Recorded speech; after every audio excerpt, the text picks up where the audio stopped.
Hello friends, today on The Landing Point, the man who wanted to go home. It was the early 1960s and a middle-aged man in his self-described face like a foot was wandering the streets of New York City. He wasn't a starry-eyed kid, he was already in his 30s, a former medical supply salesman and an insurance agent who had decided, quite late in the game, that he wanted to be funny for a living. He spent his nights in smoky nightclubs, honing a dry Midwest wit that felt comfortable as an old pair of slippers. He didn't have the flash of the Vegas crooners or the edge of a Lenny Bruce. A guy from a small town in Illinois who looked like he had more of a place at a backyard barbecue than standing in the front of a spotlight. But talent has a way of outrunning the receding hairline. By the early 1970s, he landed the role of a lifetime. He was cast as the commanding officer of a ragtag medical unit during the Korean War. His character was a man who loved fishing, hated paperwork, and wore a bucket hat like it was a crown. The show wasn't just a hit, it was a cultural phenomenon. It was MASH. As Lieutenant Colonel Henry Blake, he became the heart of the 4077. He was the bumbling, lovable father figure to the group of surgeons who used humor to survive the horrors of war. Audience loved him because he felt real. He felt like he was just as tired of the red tape as we are. But after 3 seasons, our hero grew restless. He felt like he was playing second fiddle to the breakout star, Alan Alda. He wanted his own show. He wanted to be number one, the guy on the call sheet. He wanted to parlay his massive fame into a solo career that would revival the greats. Against the desperate pleas of the producer and the castmates, he decided to leave the big show on television. In 1975, the writers gave the character a send-off that remains one of the most shocking moments in television history. Henry Blake was sent home, only his plane to be shot down over the Sea of Japan. There were no survivors. Confident that his best days were ahead of him, he signed a lucrative deal with NBC. He hosted The Tonight Show with Johnny Carson.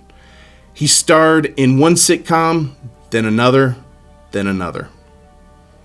But a strange thing happened. The number one spot he craved turned out to be a lonely place. None of the new shows lasted. The magic he'd found in the olive drab tent in Korea seemed to have stayed behind him at the set. Years later, he would sit in his home and watch MASH in reruns. He would see old friends, Alan Alda, Loretta Swift, continuing on in legendary status while he struggled to find a foothold. He would eventually admit to a friend leaving the show was the biggest mistake of his life. He had traded family for a title, and he found that titles don't keep you warm at night. But here's the part that few people remember. Long before he was a colonel, long before he was a sitcom star, he was a local boy. He was born right here in the heart of the prairie. His cousin, a 2-time presidential candidate and governor of Illinois, Adlai Stevenson II. But this man didn't crave the governor's mansion. He was just trying to make people laugh. He was born in Normal, Illinois. He was a graduate of Bloomington High School. He was a man who, no matter how far he traveled or how bright the Hollywood lights were, he always carried a piece of Central Illinois soil in his shoes. You know him as the man whose exit broke America's heart. But the folks back home in McLean County, he was just McLean Stevenson. And this, if you realize it or not, is The Landing Point. Before we leave today, I'd like to say thank you to our sponsor, Roadrunner Real Estate. They are a full-service real estate company that can help you buy a house. They also are a full-service commercial real estate company that can help you buy a building, buy a lot, or even help you on that lease. So if you're out in the looking for real estate, then go to Roadrunner Real Estate and help them today. Thank you today for watching our story. If you could, go out to our YouTube page and subscribe to our page, like the story if you enjoyed it. Then we also have our Facebook page that you can like and follow and get the latest updates of stories that we have coming in the future. We will be dropping every weekday at 10 o'clock Central Standard Time our new stories, so go out there and make sure you're paying attention to those things.